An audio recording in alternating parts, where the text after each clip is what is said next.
We're really happy to have a program today that focuses on some local talent here. Through the years, I have just discovered that the greater Tucson area is home to a number of Native American jewelry artists, some of whom participate in a mutual support network for sharing techniques, building skills, and enjoying camaraderie. And I'm also learning that some of these aren't jewelry artists, but other artists who have provided inspiration and mentorship. So today, Alex and Shane Beeshligaii and Quinton Antone will share their experiences as silversmiths and demonstrate aspects of their jewelry making, as well as showcasing their work. Naabeeho Diné silversmith Alex Beeshligaii has worked as a traditional silversmith for more than 3 decades, making jewelry using tufa and sand molds. And recently he was awarded a Southwest Folklife Alliance Master Apprentice Grant. He is mentoring his son, Shane, who's been making jewelry since apparently he was about 7 years old. So he probably learned very early the art of staying away from really hot things. And Quinton has been working on silversmith for a number of years and has been part of a community of people learning and teaching. So we're looking forward to hearing his talk as well today. So without further ado, let me start out by introducing Alex and Shane, who will be our first speakers.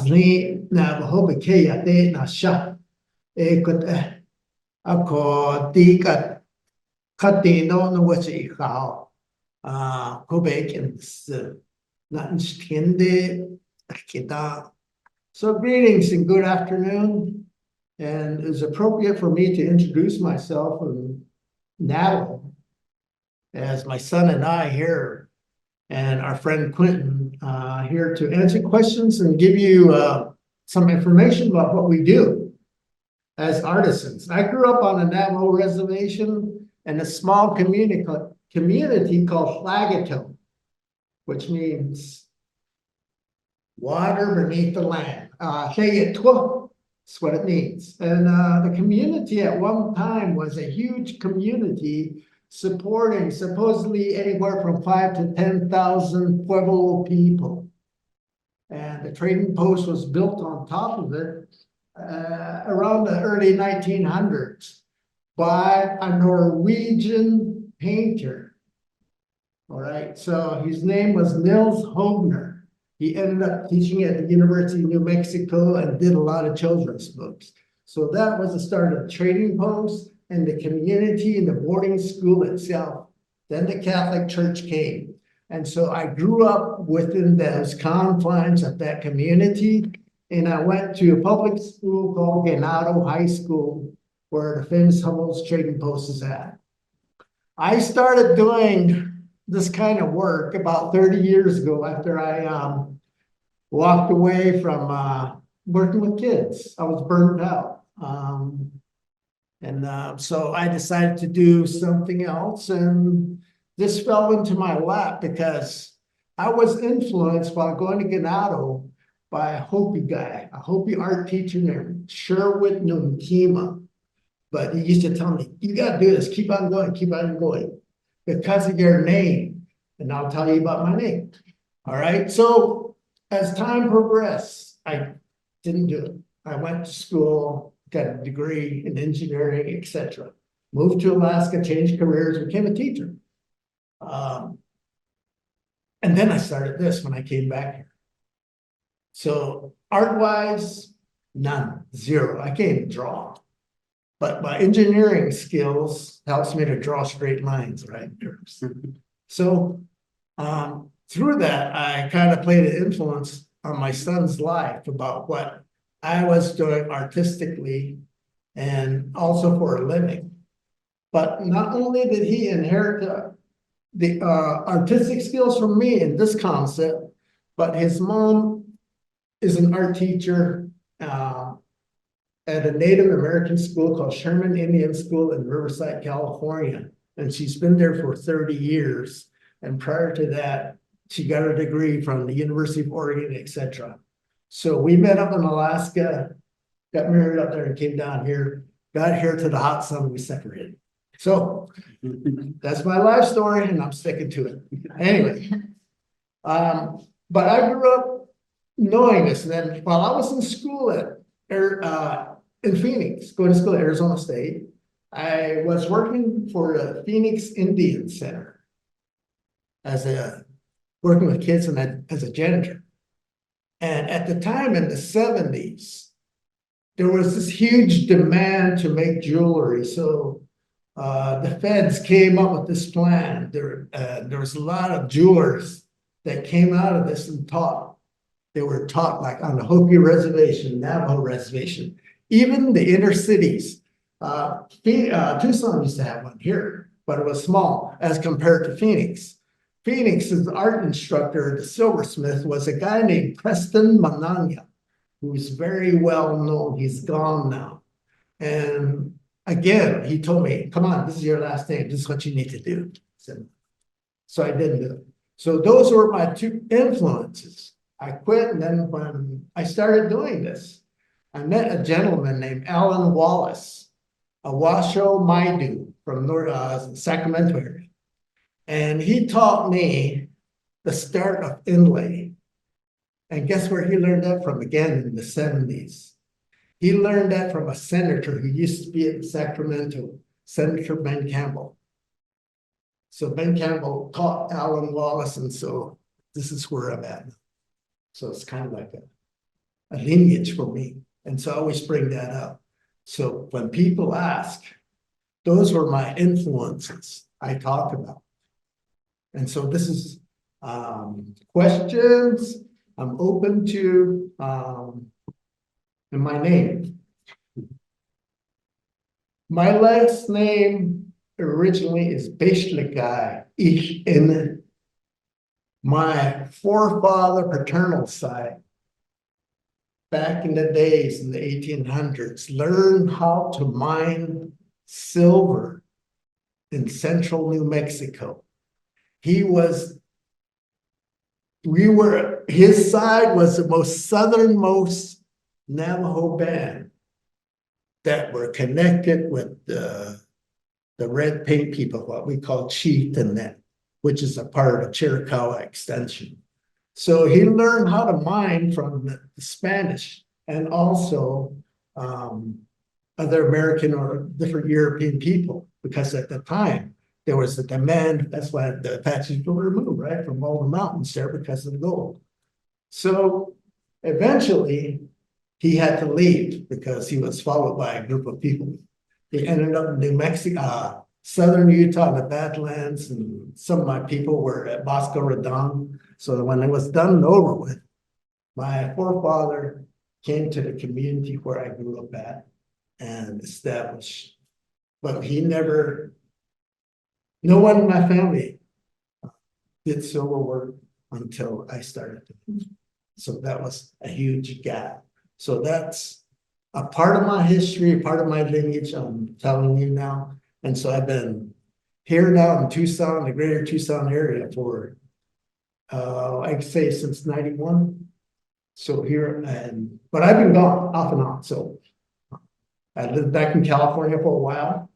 I lived in a country called Belgium for a while, and then New York, and then I came back here. So it's been fun. But along the line, I got educated, and I hope I educated people, because to me, traveling has been my biggest education rather than the books. And so having people of interest and asking me questions, I like to respond, and that way we all get better informed. And so when I started doing silver, I started working with buying metal, things like that, being what they call assembling. Pieces were already done, like cabs, stones were already cut for me, so I just buy it. But after meeting my mentor, Alan Wallace, I started cutting my own stones, forming them, and I started doing what we term mosaic inlay, the small pieces. And I was just telling Diane earlier, This was the first inlay bracelet I did in 1995. And I lost a stone right here, which I'm replacing. But this, I've had this since 95. This is my first one, and I kept it.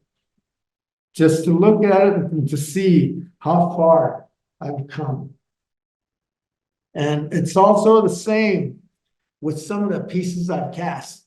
There's a lot of times I make jewelry.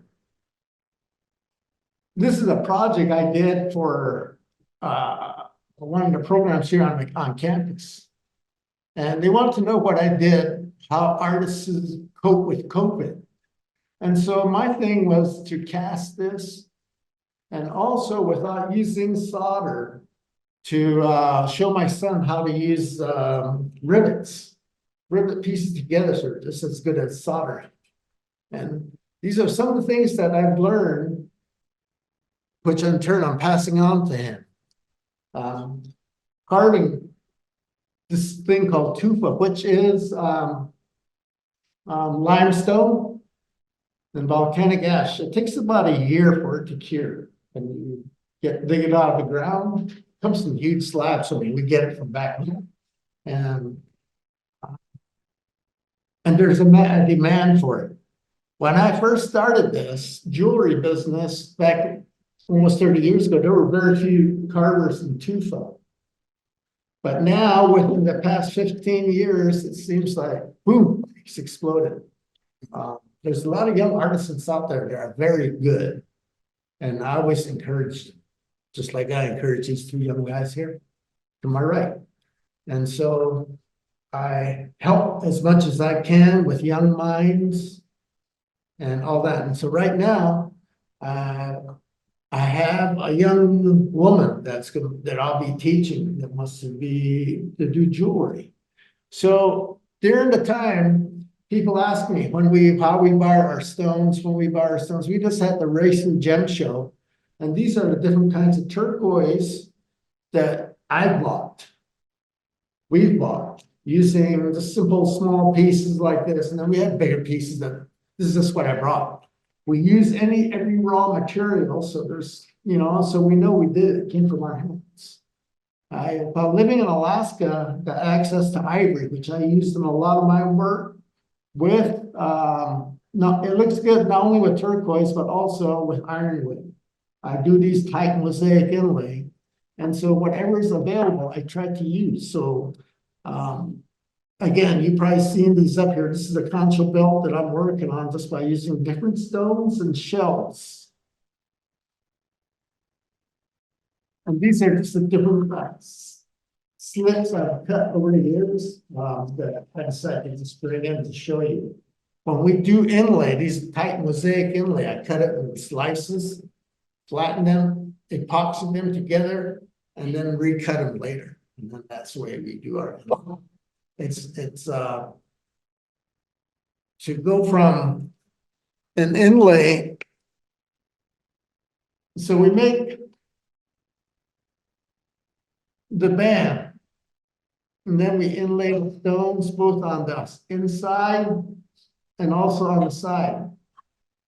When we do silver, my son and I, we don't buy silver from the store. We get silver, scrap silver that we buy, melt down the silver, but we turn an ingot depending on the size and the thickness. Then we have a rolling mill that we mill the stone or the metal through, excuse me, to get what we need. Then with wires, we have a plate where you have different gauges for wire, and you pull that through. So everything we do is with our hand, melting our silver, cutting stones and stuff like that, and then making our molds, whether it be sand, tufa. And I was telling my son years ago that I said, I did once in cement, but it's a little bit harder, and also sandstone, just to do different things. And not only do we do stonework as the inlay and the set stones, we also use photographs. What we do, we learned from a friend of ours, is that we take a photograph and clean the stone, sandstone really well, apply your solution, take it to a dark room, and you put your photo on it, take it out, and you cover that stone. I forgot to bring it, and then you can actually do a face. We've done faces of Jim Thorpe, Geronimo, Che Guevara, and you can do that also with overlay when you make two pieces and put them together like some of his work and some of the work that you see out there. Two pieces not together. This is in a sense an overlay because it's two pieces soldered together, and the opening here is just where I put stones. So this has been ongoing for about 3 years. It takes me a while. Some things we can do quick, but others things. I was in my early 20s when I moved to Alaska and to work on a power line. Because I became an outdoor lineman along with my engineering degree. I was working on power projects, power plants and stuff like that. Palo Verde from out of Phoenix, the generating station, it goes into San Diego, the power lines, I worked on that. Worked on the power lines going to Payson, St. John, all over the country, just about. So when I got to Alaska, I was doing it. But my engineering degree helped me. Well, one day it got too damn cold. The temperature dropped like 50 degrees.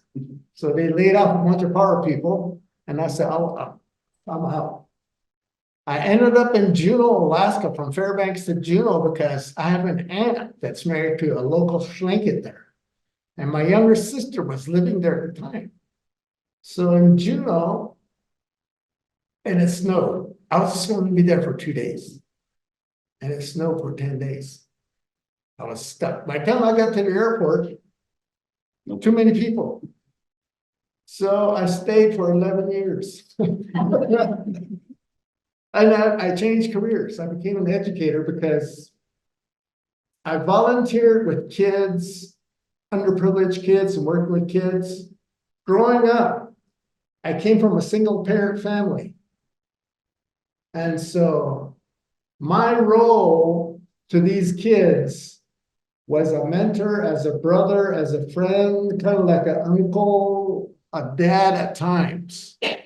So that made me become an elementary teacher, and then I progressed. And I stopped at Catalina High School here. Okay, I'll turn it over to my son. I'm gonna take a drink. Yeah, what do you guys want to know? I guess. I started silversmithing when I was around 7 years old, 7.5. I would go and visit my father here for school breaks. I went to California school where they had intermediate breaks, so you go to school for 3 months and then you get a month off. And in my month off, I did spend all my time with my father, and spending time with him, yeah, it was the only way to learn about my culture and my history. So from a very early age, I guess he started implementing, why he was doing the silversmithing work and the connection with our family name behind it. And so since then, yeah, I've been doing jewelry on and off. And some of the work here is everything, all the techniques that I've learned from my father over the years. Yeah, if you guys have any questions or anything specific you want to know, feel free to ask. Is there than that? Scott Thosh, Anya Upjogi, Quinton Antone.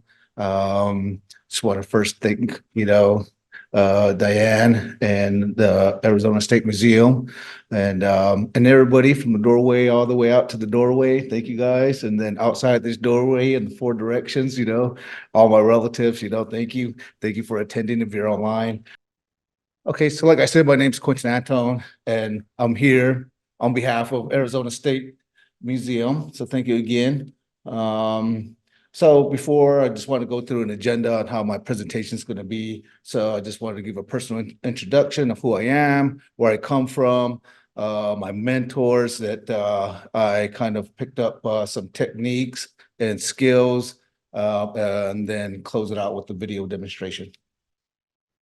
So I was born in Sells, Arizona. back in 1980. Currently live in Tucson, Arizona. I've been here since I completed my undergrad at here at the Arizona University of Arizona of Art, School of Art. But I also got my master's in ASU. That's why I said that. So, but anyhow, so all my designs that I use, I get inspired by, indigenous designs, baskets, pottery, jewelry, other jewelers, and beadwork. I'm best known for my desert landscapes and sterling silver mixed with different stones, especially the stones from here from the Southwest, like turquoise and spiny oyster, which we used to get over here in the Gulf of Mexico. I grew up on the Tohono O'odham reservation. I had an aunt who was married to an Apache man. His name was Duke Sign. And through Duke Sign, he was really an established artist back in the 1980s. And through him, I was able to meet and and observe and see all these artists at the time, Leonard Chana, Rick Manuel, James Fendenheim, these people that used to come over and visit with my uncle. And I got to get to know these guys and talk, and always was inspired as a little kid. So that's where my inspiration came from, and my love for art. So dynamic cultural expression through my art. I work in different mediums to produce 3D and two-dimensional pieces using traditional contemporary methods.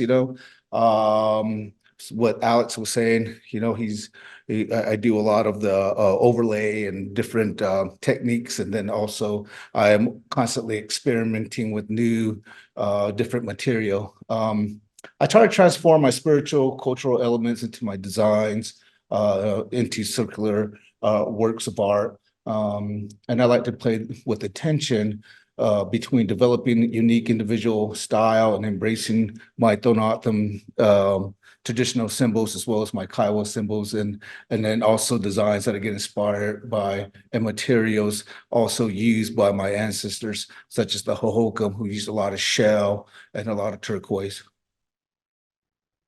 So as I mentioned, my mentors, James. So he is one of the ones that I was really fortunate to know as a kid, as I remember James. And far as back as I know James, he always had, a unique style that you can usually tell his from any other. And let me go back further. I think there's only three. Well, I think there's probably more now.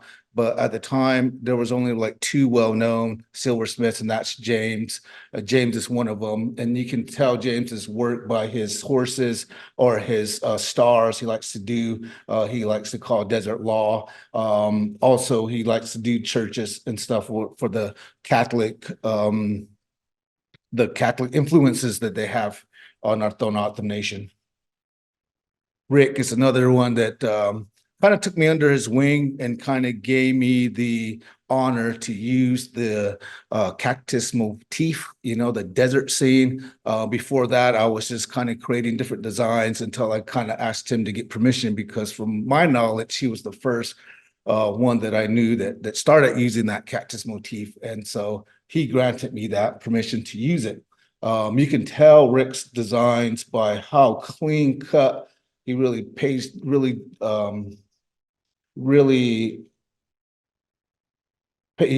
attention to fine detail in all his work. You can tell his by the crisp lines. He likes a lot of clouds and thunderstorms, and you can see there's a bird up there. And so he also has, when you see a man in the maze, he usually uses the man in there, which we call Ito, or our elder brother, usually has a rattle. And so that's how you can distinct his work from my work from James's, because he would have that different man in the maze. And if you can look at that maze and how clean that circle is, and also the maniculate, detail of stamping in the you know, background of the mountain scenery there is really detailed. And I really admire Rick, and I go to him a lot. Along with Alex. Alex is another one that I just kind of recently met, and he's been also kind of took me under his wing, and I kind of like to go to him for troubleshooting and also getting new ideas.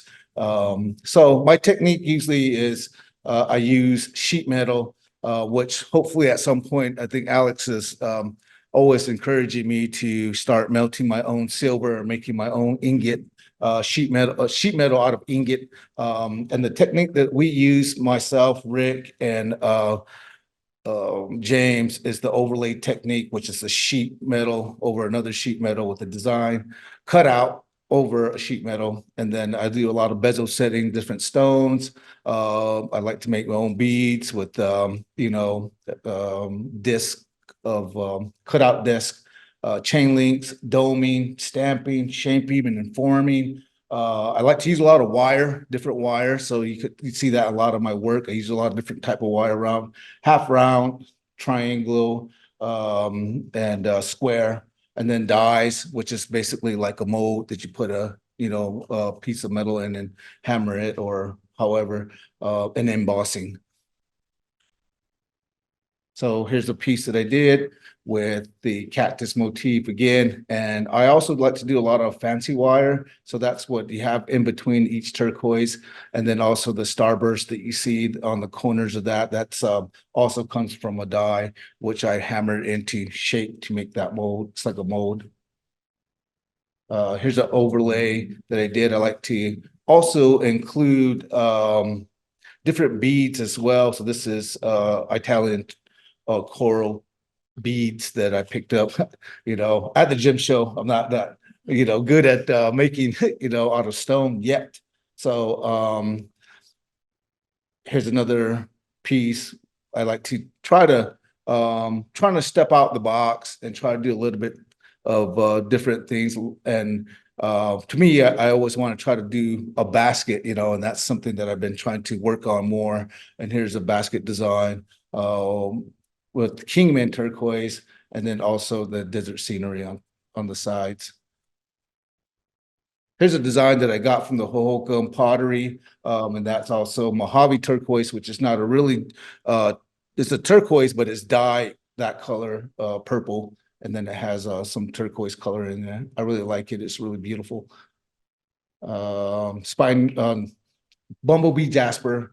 Here's another piece that I did that I love to use. This reminded me of the desert sunset, and I want to do a set using, you know, all these different stones that I picked up. I also like to use other metals, you know, like copper, and copper is kind of tricky when you're working with copper with silver. And so I always constantly trying to figure out and try to mix different material with my my pieces. Then here's a ring.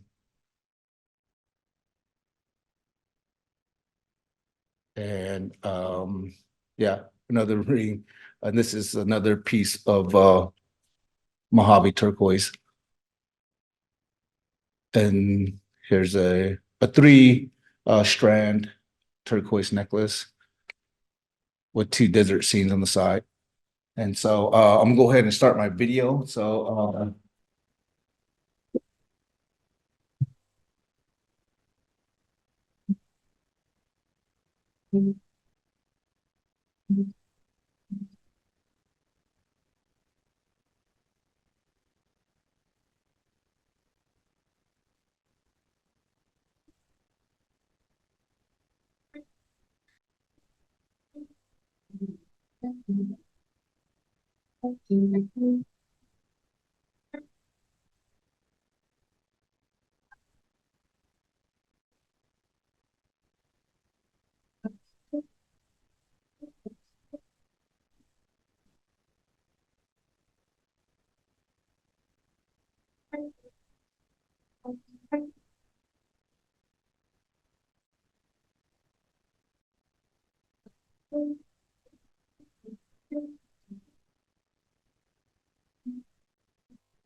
Wire. that I'm doing that I mold into. So I just buy the wire. I'm not that skilled yet to make my own ingot, to make my own wire, but as you can see, that's the pickling solution that you put it in. So after I had soldered that together, the overlay, then I had to cut it out. Again, as well as the other stone that I was doing. And so what they're making little beads.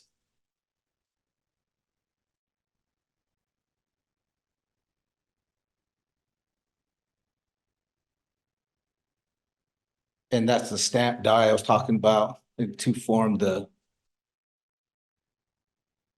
what they call a starburst. What I have that on top, so yeah, so there's the finished product. So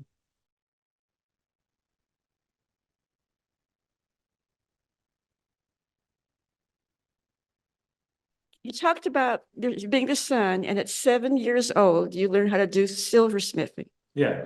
Could you tell me what other skills you've learned in the last 20, 30 years from your father?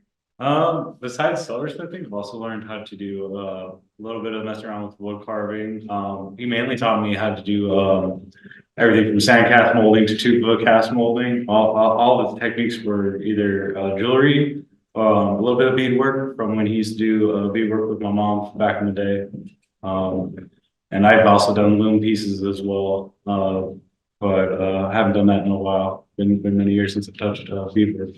My mom still does that currently at her high school. But yeah, anything specific that you want to know? He also spent a little time in the military. That he didn't say. He was, Yeah, I was in the army for a bit. I had a pretty rough childhood. I grew up in the city, unlike my father who grew up on the reservation. I grew up in the Inland Empire, which Riverside, California, became a very it used to be a farming community, became very centralized and urbanized over the years, and just hung out with a really bad crowd. My only time to like self-actualize or learn anything that wasn't pertaining to that kind of lifestyle was when I spent time with my father and I got away from the city. And kind of learned how to like chill out, do artwork instead of what I was doing. I have a question. I'm just wondering where we could buy some of your beautiful work. there's some right here right now. So we also sell our jewelry on the Loom Network, which is in connections with the Southwest Folks Alliance. They are currently hosting 20 different local artisans within the city of Tucson. And some of our jewelry that we have here is also displayed on the website. But yeah, it's there for sale. If you guys want to buy it. Yeah, we can bring up, we have some in the bag here. I just put out some earrings and these bracelets here. A lot of stuff that we do, we incorporate ideas from each other. Plus his younger sister, my daughter, my youngest one, is an artist in her own way. So she gives us a lot of ideas. And one of the things is I can bring out is this dragonfly bracelet, which while living in Alaska, I used to like gathering salmon eggs and go fishing. And so these Canadian stones are so reminiscent of salmon eggs. I used to get steam for 20 seconds and munch on them. So yeah, so these are some of the things, and some of the things he doesn't really mention is that he seems like he has a large gap here. But after military, he spent time working on national park trails with I worked with the Southwest Conservation Corps with National Park Services throughout the Southwest. And then while traveling throughout the Southwest, we eventually stumbled on a place called Hell's Canyon north of Phoenix, about 2 hours. in it, there was an old washed out river basin, and next to it was I guess like almost a cliff, or not a cave, but it was basically the cliff was kind of hollowed out. And then on that wall, there was photographs, or not photographs, pictographs of dragonflies growing all of it. And I guess the National Park agent who was with us at the time had never seen them or documented them. And so immediately he had to go back out there with photographers to take photos. But a lot of the dragonfly motif designs that I have for my earrings that I use, I was inspired by the designs that were on the walls. If you ever have the time and you can make a 10-hour, mile hike, you can go see it. And Quinton, where might one acquire your work? The same location you just talked about. All part of that loom, I guess it's like online. Mr. Antone, is that the piece, the bracelet there that we saw you make? Yes. That's, oh, wow. That's quite an amazing video. Thank you. And this is a necklace, squash blossom type I did with my daughter. This was her design, and this face was her design. So this was in response to the Missing Indigenous Women series. And we did one with Navajo, and I think down below in the showcase, not showcase, but and below here, you'll see the Hopi one that I did. And we've had some other pieces and they've sold. So I'm done. This is my last one.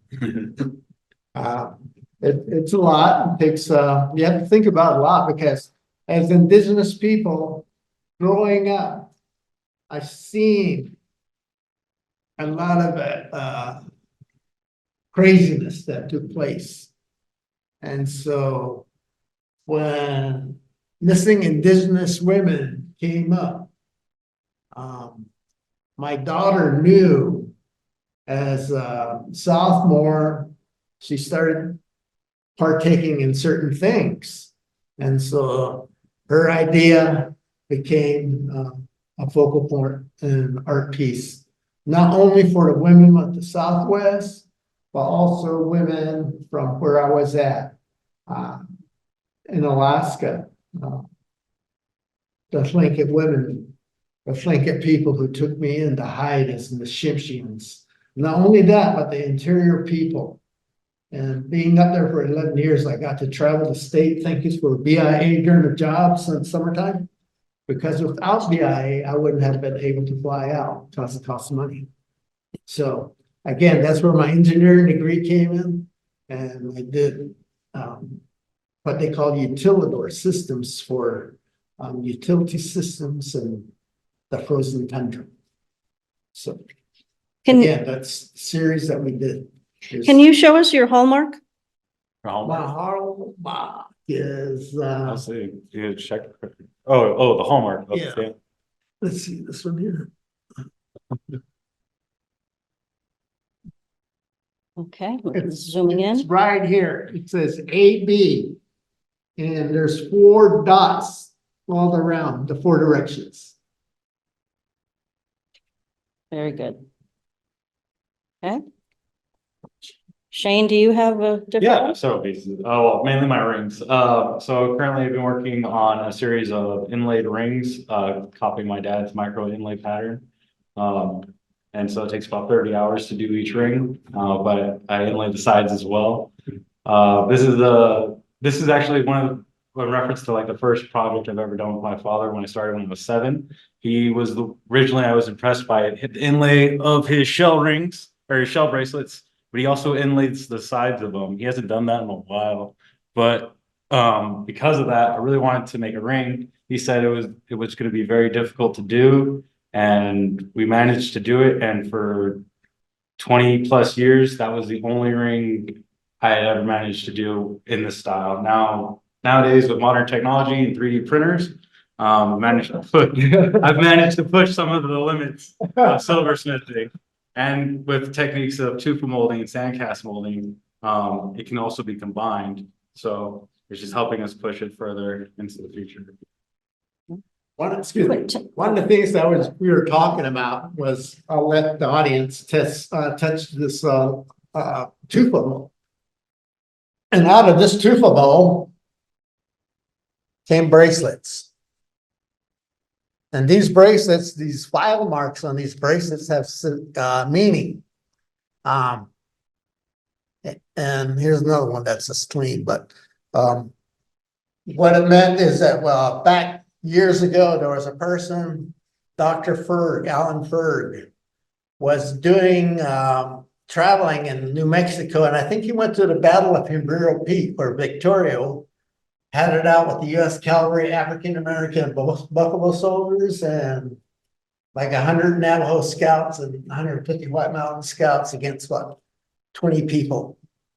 And so during the battle, they said Apaches didn't do ironwork or silver work, but they didn't have time because they were being always pursued.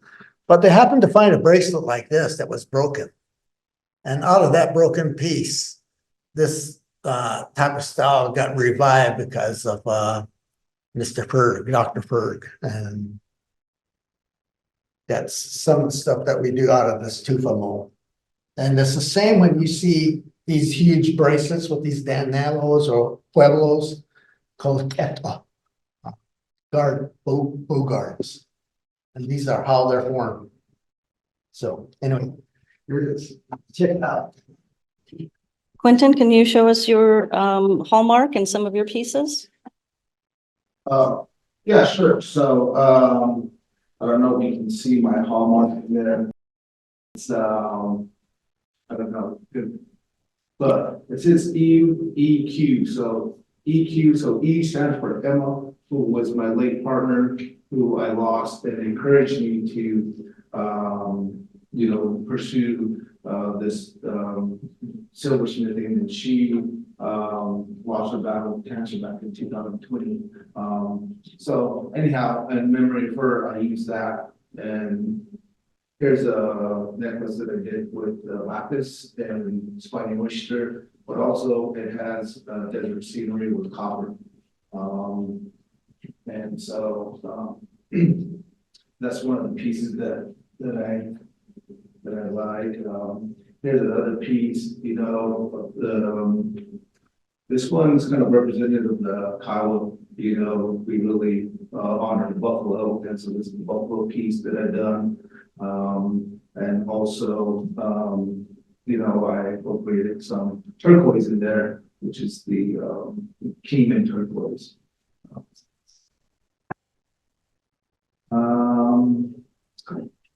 Here's the one that I had posted up on the thing, on one of the slides. So there is, the basket pattern with we can look behind it. There's links. Each one of these are links. They can come to each other. So.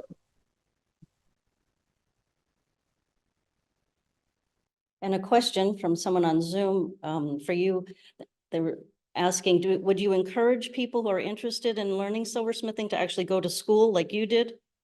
Well, it helps, it helps, because not all of us know, like Shane, of course, doesn't have his father, by side to learn most of that. And I didn't mention, but I did learn silversmithing at Pima Community College. I took 2 classes there before I transferred to the U of A.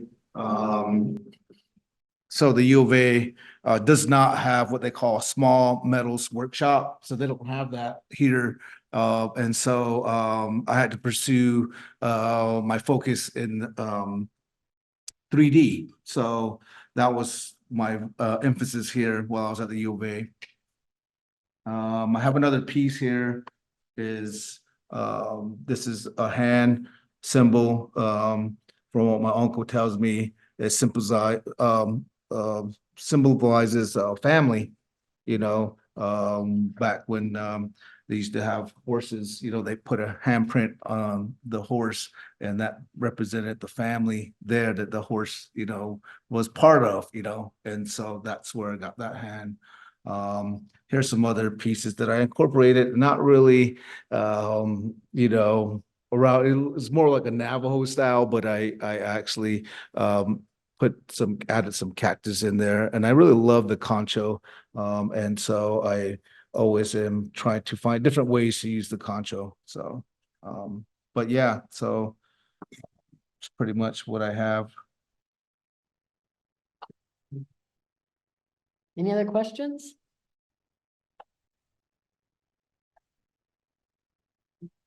Okay, well, thank everybody for coming, and thanks to our guests. There's just some fascinating, you just so much want to know how things are put together, and I think I certainly learned a lot.